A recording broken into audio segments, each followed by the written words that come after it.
Damos una cariñosa bienvenida a quienes están con nosotros en esta participación, en este diálogo bíblico que semana a semana estamos llevando al aire y también a la televisión. Queremos agradecerles por su sintonía, su preferencia.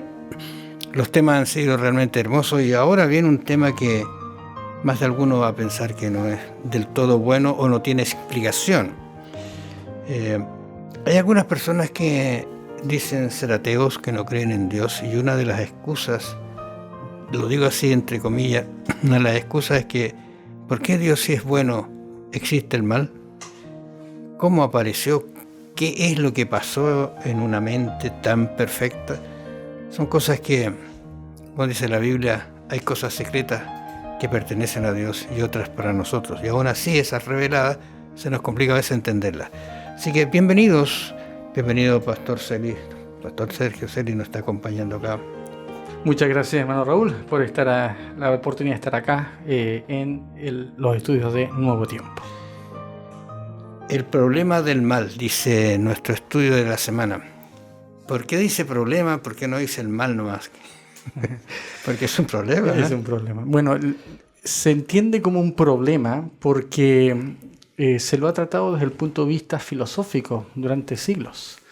Usted mencionaba que este es uno de los argumentos. Yo quisiera crear quizás el principal argumento en contra de la existencia de Dios.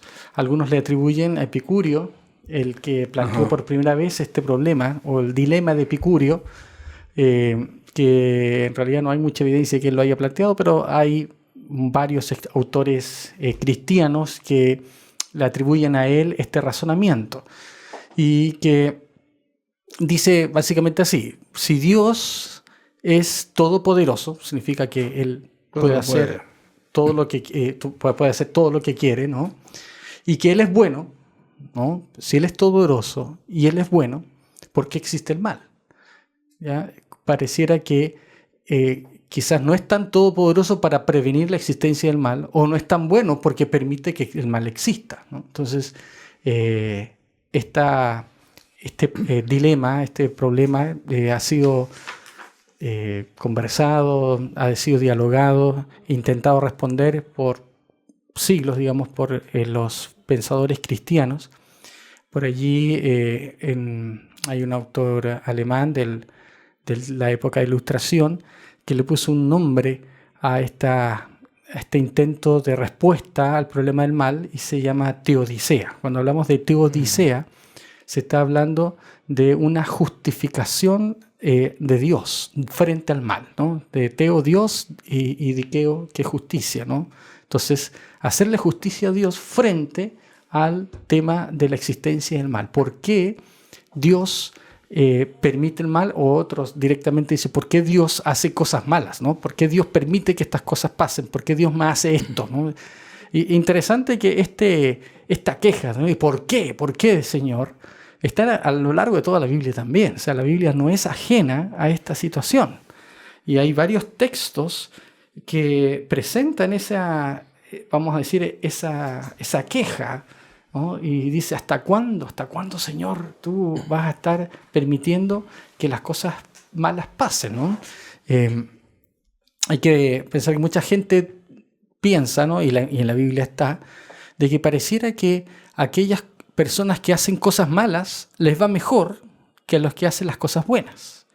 Bueno, ese era el planteamiento que tenía David. Recuerda que él dice, Señor, ¿qué pasa mi vecino? Voy a decirlo así, prospera, tiene auto nuevo, yo te sirvo, no lo tengo, tiene casa nueva, yo no tengo, lo arriendo. Pero interesante porque el mismo David después dice, pero cuando entré en tu santuario, mira, lo interesante, cuando entré en tu santuario, entonces entendí el fin de ellos. Ahora, el fin nuestro, el Apocalipsis lo dice claramente, 21:4 dice, enjugará Dios toda lágrima de los ojos de ellos. Yo estaba pensando qué significa esto, ¿no? Es muy amplio. En su momento se entiende que esto se dice en el momento en que los redimidos ya están salvos y van a ver ahora el juicio de Dios. Dice, y ya no habrá más muerte, ni dolor, ni llanto, ni clamor, porque las primeras cosas ya pasaron. Interesante que Apocalipsis, que es el último libro de la Biblia, casi terminando el libro, dice estas palabras: para que, entre comillas, algo entendamos la problemática del mal, que no ha sido tan fácil. ¿Por qué razón no es fácil? Porque este es un misterio.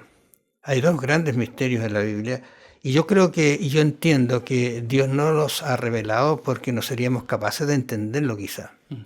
Ahora, es verdad que el problema del mal no tenemos una respuesta que sea 100% satisfactoria. Pero me gusta lo que dice Elena G. White en el libro El conflicto de los siglos. Cuando habla del origen del mal, vamos a estar estudiando el origen del mal, el conflicto cósmico, creo que en la siguiente o subsiguiente lección. Ella dice que aunque el origen del mal no tiene explicación, no hay manera de poder explicarlo, porque explicarlo significaría justificarlo, dice ella. Aunque no hay una explicación, sí dice, hay suficiente evidencia en la Biblia como para poder entender. Mire lo interesante, ¿no? O sea, a veces nosotros como que no es fácil decir, bueno, esto no está revelado, lo dejamos ahí para el futuro, ahí recién voy a entender. Y es cierto, hay cosas que nunca voy a lograr entender en esta tierra. Pero la Biblia nos da suficiente evidencia como para poder entender algunas cosas. ¿Ya? Ahora, hay un caso en la Biblia, un libro en realidad completo, que es el libro de Job, que de alguna manera nos ayuda a entender algunas cosas del gran conflicto. ¿Quién es Job? Es un personaje que Dios dijo que era perfecto en sus caminos, era excelente hombre de Dios. Y se produce una conversación entre Dios y Luzbel o Satanás, ¿no es cierto?, en que le dice, claro, ¿cómo no te va a servir si tú le entregas todos tus bienes, todos tus cuidados, lo llenas de riqueza? Te sirve. Entonces, la problemática que aparece aquí es que Job, sin saber, y nunca lo supo, yo he buscado, me parece que no hay ningún comentario que diga que Dios le explicó a Job. No le respondió finalmente. Nunca le respondió. Solo que a mí me gusta mucho cuando llega el capítulo 38 de Job, que aparece la respuesta de Dios en realidad. Pero en todo el transcurso, en toda su vida, todo lo que perdió, todo lo que le pasó, no tuvo explicación. Pero ¿qué hizo él? Se mantuvo correcto, enhiesto, sirviendo a Dios. Y si él dio, él quita. Si yo nací sin nada, bueno, me voy sin nada. Entonces, esa explicación la da él, pero sus amigos no la dan así. Pero en el versículo 38, cuando uno lee a Job, dice, voy a decir mis palabras, y la Biblia dice, ¿quién te enseñó? ¿Tú estabas cuando yo estaba creando los cielos y la tierra? Ya comenzamos mal. Entonces, por eso es que es difícil entender algunas cosas. Cuando todas las estrellas del mundo alababan, que si estabas tú presente, hacías esto, cuando el mar le puse límite, ¿no es cierto?, las estrellas. Entonces, ¿cómo quieres entender esto? ¿Y qué dice Job al final? El gran discurso final de Job, ¿cuál es? Decir, mira, yo te había escuchado, Señor, de oído, ¿no? Pero ahora, ¿cuándo? Mirá qué interesante eso, y hay que reflexionar seriamente con eso. Pero ahora mis ojos te ven. O sea, ¿en qué lo vio Dios? Job a Dios en todo lo que le pasó. ¿No te parece extraordinario? Quizás es una experiencia así como Job nos ayudaría a ver a Dios diferente.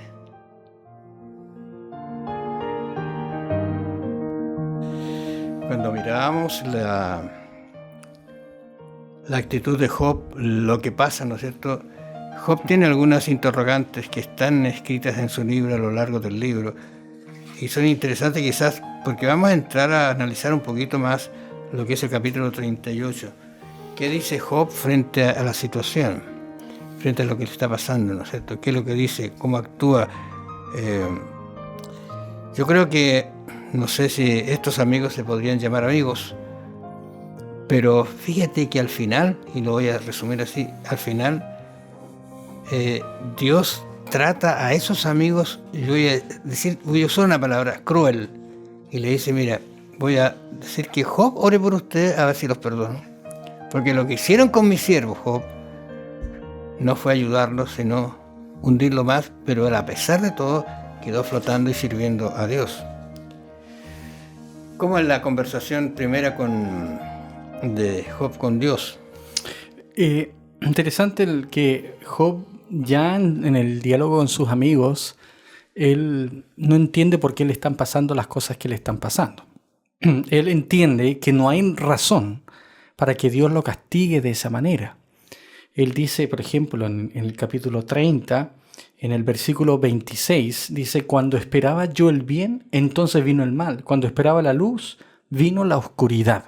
Yo no sé si aquí nuestros oyentes alguna vez les ha sucedido que haciendo todo lo que ellos pensaban que era correcto, ya vamos a suponer que está haciendo un negocio, ya, y como buen cristiano oró antes de hacer el negocio, tomó todas las medidas, quiso hacer todo legal, ¿no es cierto?, con boleta, no, nada, digamos, por debajo, todo correcto, todo legal, todo adecuado, y no resultó. Y resulta que otros negociantes, comerciantes que hacen con boletas falsas, no sé, o sin pagar los impuestos, con evadiendo impuestos y cosas así, ellos sí les va bien. Entonces, a veces nosotros podemos estar como Job y decir: pero ¿por qué si yo hice todo bien, por qué las cosas me salen mal? Y esa es la pregunta de Job. Yo hice todo bien, ¿por qué me salió mal? ¿No? Yo siempre cuento la historia cuando estaba recién casado, que mi esposa me pidió que le hiciese galletas de avena, porque escuchó a mi mamá que yo a veces hacía galletas de avena en la casa. Entonces mi esposa me dijo: ya, pues hazme galletas de avena. Solo que mi mamá no le contó que yo lo hice, ¿no es cierto?, 1 o 2 veces nomás, No siempre. y con una receta. Y yo no tenía la receta, así que me puse a buscar una receta, ¿no? Al final traté de hacerlos así y me salieron mal, ¿no? O sea, encontré la receta, pero alguna cosa tiene que haber salido mal, porque no me salieron todas aguachentas y parece que le puse mucha agua, ¿no? Entonces yo decía: pero ¿por qué seguí todos los pasos, ¿no? ¿Por qué salió mal? Entonces a veces en la vida cristiana pasa eso. Yo hice bien, pero me salieron las cosas mal. Yo oré antes de esto, yo, no sé, me encomendé a Dios, o yo soy un hijo de Dios, yo doy el diezmo. ¿Por qué me pasan cosas malas? Y aquí es donde viene el diálogo con Dios, ¿no? Porque los amigos de Job le dicen: bueno, algo malo hiciste, confiesa. Confiesa. Esa fue la acusación directa que ellos hicieron. Claro. No puede ser que te esté pasando esto si tú eras bueno. Yo creo que esa acusación a veces está muy presente en las personas cuando ocurre algo. Algo hay detrás que estás ocultando. Exactamente. A veces podemos ser crueles los seres humanos. Sí. Dios te está castigando por algo. Y eso desfigura totalmente el carácter de Dios. Vamos bueno, hemos estado hablando acerca de esto del amor, la justicia de Dios. Vamos a hablar más todavía durante este trimestre, pero aquí hay un punto importante. Job le pasan cosas malas, sin razón aparente. Y cuando Dios interviene, Dios le dice: mira, aquí están pasando cosas que tú no entiendes, ¿no? Y ahí está toda la respuesta de Dios a Job, que no es una respuesta. La respuesta de Dios a Job es: ¿quién eres tú para cuestionar mis planes? Cuestionarme, claro. Esa es la respuesta de Dios, y lo cual es tremendo, porque en ningún momento aparece la respuesta. Por supuesto, nosotros sabemos que hay una explicación que está tras bambalinas, pero a Job nunca se le da esa respuesta. Más bien a Job se le dice: oye, hay cosas que tú no entiendes. Hay cosas que están fuera de tu comprensión. Y ahí es donde entra ahí el rol de nuestra fe. Y la lección utiliza una frase allí que puede ser media novedosa o inquietante, ¿no? Dice: la actitud del teísta escéptico, ¿no? Sí. ¿Qué es teísta escéptico? Es como raro, porque escepticismo nosotros generalmente lo relacionamos con alguien que no cree. Claro. ¿Ya? Pero los pensadores, los teólogos, los filósofos están usando esta frase para indicar que a pesar de que yo no entiendo, yo creo. Ese es el teísta escéptico.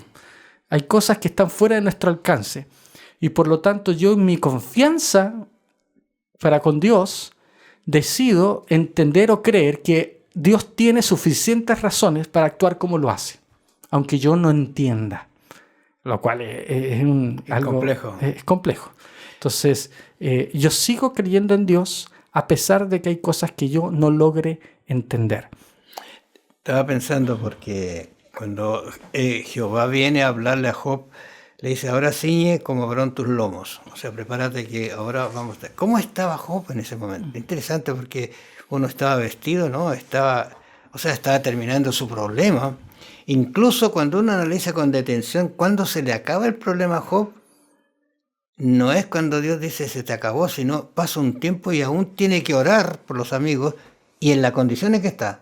No está sano, no está libre, no tiene la respuesta de Dios todavía. Pero le dice, mira, ahora ciñe como varón tus lomos y yo te preguntaré y tú me contestarás. ¿Qué respuesta te dijo? No tiene respuesta. No tiene respuesta porque, interesante, porque tú me estás haciendo preguntas, bueno, yo voy a hacer las preguntas. O sea, Dios en vez de responderle dice, mira, a ver si tú eres capaz de responderme. Y ahí viene, ¿dónde estabas tú cuando yo hice esto? O sea, ¿quién eres tú para entender si quieres, ¿no? Y ahí está el asunto de que Dios no nos da toda la luz, no nos da toda la explicación, pero nos dice, mira, tú confía, tranquilo. Hay cosas que tú no vas a poder entender todavía, pero yo te puedo dar tranquilidad de que finalmente todo va a salir bien. Y eso es lo que a veces nos cuesta a nosotros entender, porque pareciera que este mundo lo es todo. Pero Dios nos dice que la justicia, como Él quiere entregárnosla, no la vamos a encontrar en este mundo. Ahora, la respuesta a eso que hablabas del teísta, digamos, escéptico, ¿no es cierto? Dice, porque mis pensamientos, estoy hablando de Isaías 55, 8, dice, porque mis pensamientos no son vuestros pensamientos, ni vuestros caminos mis caminos, dijo Jehová. Como son más altos los cielos de la tierra, así son mis caminos más altos que vuestros caminos, y mis pensamientos más que vuestros pensamientos. O sea, no te compares con Dios. Y quizás no vas a tener una respuesta ahora, pero en algún momento sí la vas a tener. Yo recuerdo un incidente que leí de una joven pareja, que a los cortos años falleció su niñito. Cristianos, devotos. Entonces la pregunta es, Señor, ¿por qué? Cuando llegue al cielo, lo primero que voy a hacer es preguntarte qué pasó. Esa era la respuesta humana en ese momento. Entonces alguien razonó y decía, y cuando llegue al cielo y el ángel le entregue al niño sano y salvo, ¿va a preguntar? O sea, uno puede tener muchas preguntas, inquietudes, pero como no sabe el mañana ni el futuro, los planes de Dios, entonces mejor es entregarle los planes a quien exactamente sabe llevarlos y conducirlos y hacerlos, como dice el salmista, ciertamente es bueno Dios para con Israel, para con los para los de limpio corazón. Noten esas palabras. En cuanto a mí, y este es un relato muy hermoso, en cuanto a mí, casi se deslizaron mis pies, por poco resbalaron mis pasos, porque tuve envidia de los arrogantes viendo la prosperidad de los impíos. Es lo que hablábamos. No tiene razón, pero él encontró razón al visitar el santuario.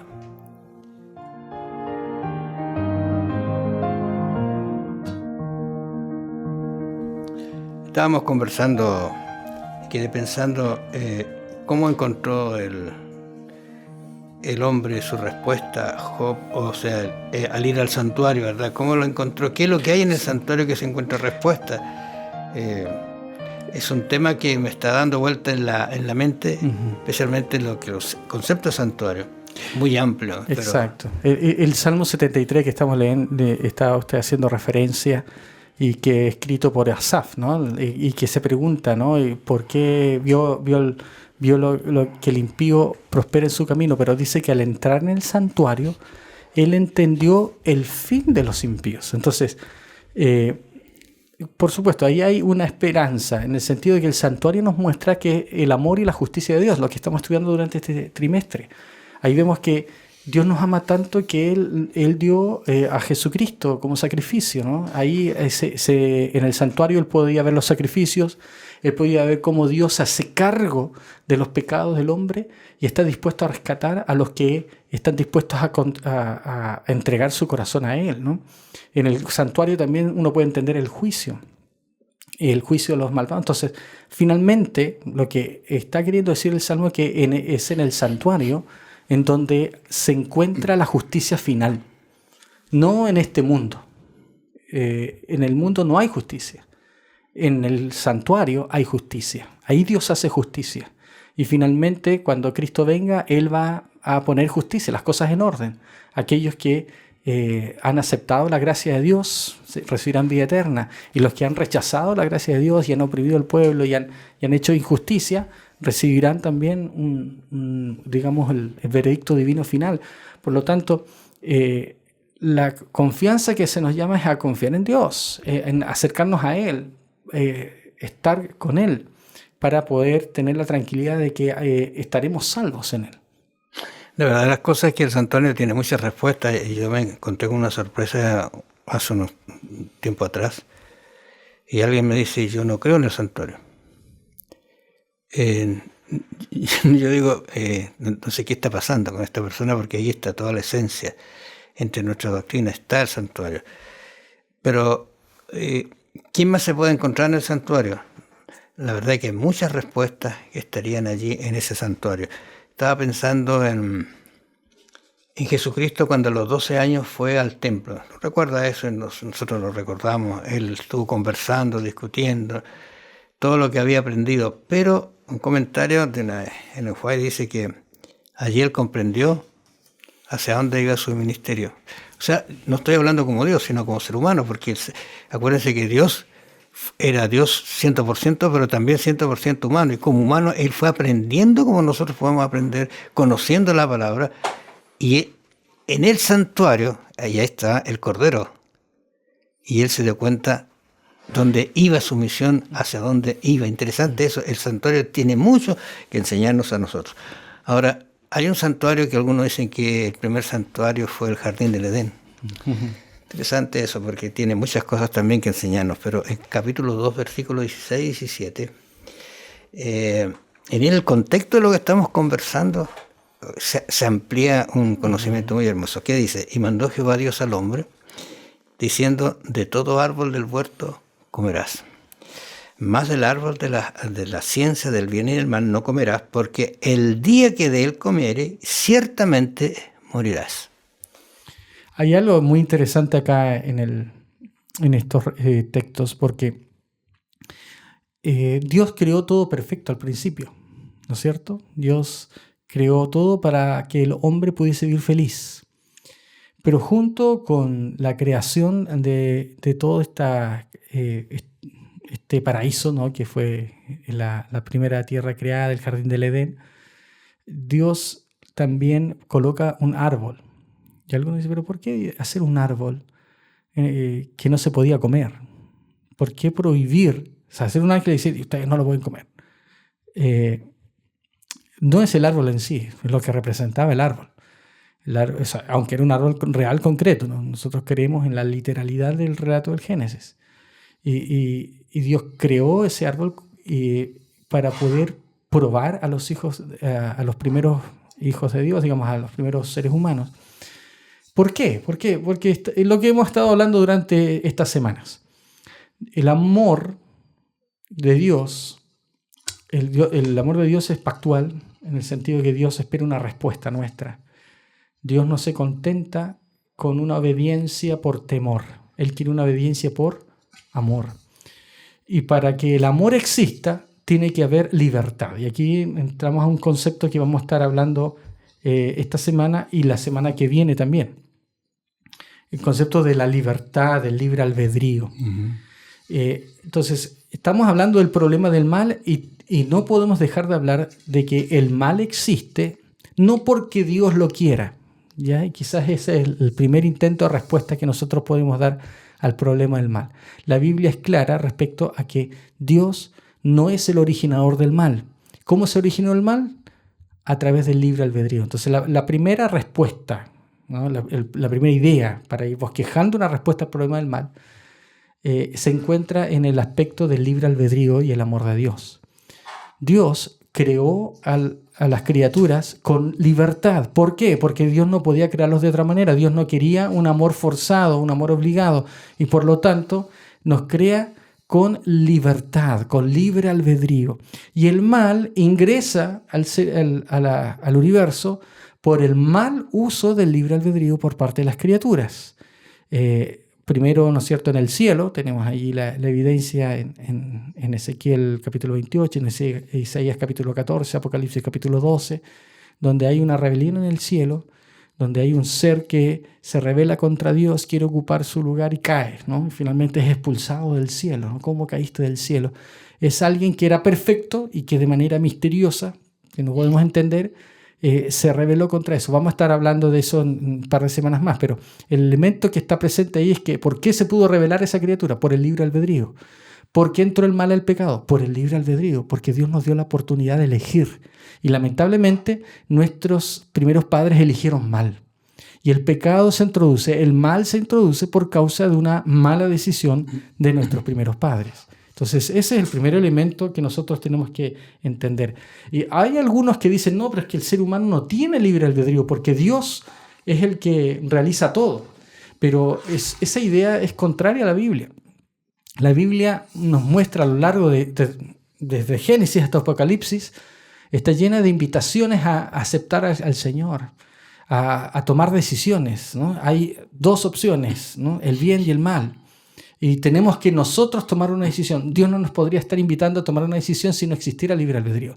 Es verdad que el pecado ha afectado nuestro libre albedrío. Es verdad que hay personas que están cegadas por su pecado. Pero la Biblia nos dice que si nosotros solicitamos ayuda a Dios, Él nos puede levantar, ¿no? Hay una gracia que está disponible para el pecador que le puede hacer ver su situación. Los teólogos le llaman a esa gracia preveniente, porque es previa a la gracia de salvación. Es la gracia que nos permite ver nuestra real condición y nos permite decidir optar por la salvación que el Señor nos ofrece. Pero esa es la obra de Dios en nosotros también, ¿no? Entonces, esta gracia preveniente, esta gracia que nos permite ver nuestra condición, nos habilita para tomar una decisión. Entonces, finalmente, el pecado entra por el libre albedrío, ¿no? Y la salvación nosotros podemos optar a ella por el libre albedrío. Dios nos crea con ese libre albedrío. Y es una realidad a lo largo de toda la Biblia, esa invitación a decidir servirle, querer seguirle a Él. Estaba escuchando con detención ahí, yo creo que nuestros auditores también, porque es algo que debemos hacerlo nuestro y entenderlo, porque amor o maldad, dice nuestro estudio, sí, esos dos extremos, de hecho han permanecido en el tiempo, pero un día se va a terminar. Y Dios dice, pero tengo por cierto que las aflicciones del tiempo presente no son comparables con la gloria venidera que en nosotros ha de manifestarse. Lo dice Pablo. Y también dice que, Apocalipsis 21:3, dice, y oí una voz del cielo que decía, y aquí el tabernáculo de Dios con los hombres. Este es un concepto muy hermoso que Dios quiere y ha querido y querrá siempre morar con sus hijos. Y Él morará con ellos y ellos serán su pueblo. Y Dios mismo estará con ellos como su Dios. Y luego está el texto que habíamos leído al comienzo, que enjugará a Dios toda lágrima de los ojos de ellos. Quizás hay un llanto en su corazón, un problema que no ha resuelto, pero la verdad las cosas es que Dios tiene esa salida y un día Dios va a enjugar todas las lágrimas y el mal no existirá más y seremos felices por una eternidad. ¿Le gustaría estar allí? Lo invitamos para que reflexione sobre estos temas tan hermosos. Y que el Señor los bendiga y nos encontramos la próxima semana.